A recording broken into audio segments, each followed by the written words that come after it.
Akor Yaas ñu ngi lay bëggee di la siyaar. ñu ngi lay fay bu baax di la siyaar bu baax. ndeysaan ñu ñëw sa dëkk fekk la fii nii. waaw loolu mbégte kontaan la ba tur ñu nuyu waa dëkk bi yëpp xam nga du nuyu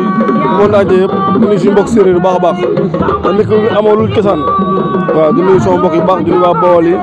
du nuyu waa Medina gi ma juddoo Yorof màggee fa xam nga du nuyu ñoom dañ waa suma igri waa igri Fass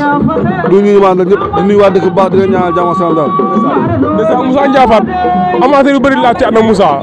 ndeke de Moussa fan la nekk. ndax maa fi dama am combat le 14 mai.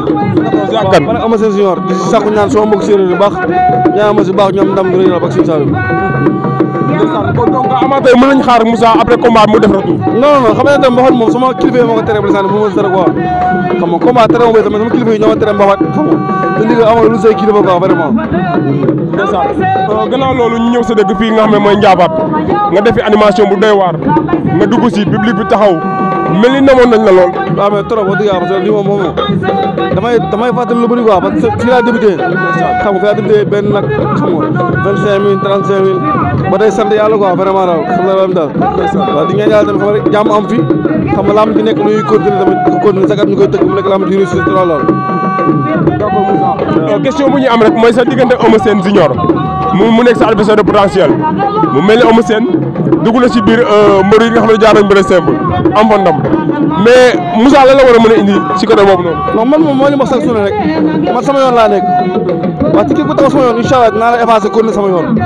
waaw man loolu laa jàpp carrière bu may gérer laa am xam nga je dois être le meilleur des meilleurs donc loolu sama yoon laa nekk daal waaw damay ñaan daal sama bokk séeréer nga jàpp si bu baax daal xam nga rek waaw ñaan yàlla lafal ñu cat xam nga mu doon seetaan daal ñu jàpp ama seen daa ko jëlee bu rek jëlee bu gaaw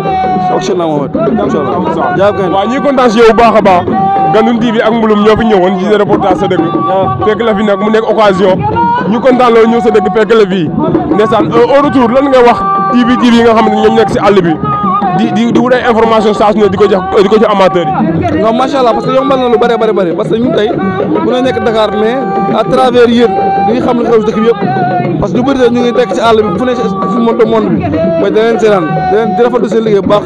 di leen ñaan jàmm ñaan yàlla dafa leen jàmm xam nga ñu seetaan daal vraiment di nuyu waa Mbouloum yëpp di nuyu gaa champion bi nekk Mbouloum di nuyu waa May Mari di ko jaar baax baax. waaw jaa bëgg nañ la. Moussa Dia jaa bëgg nañ la. waaw ok merci.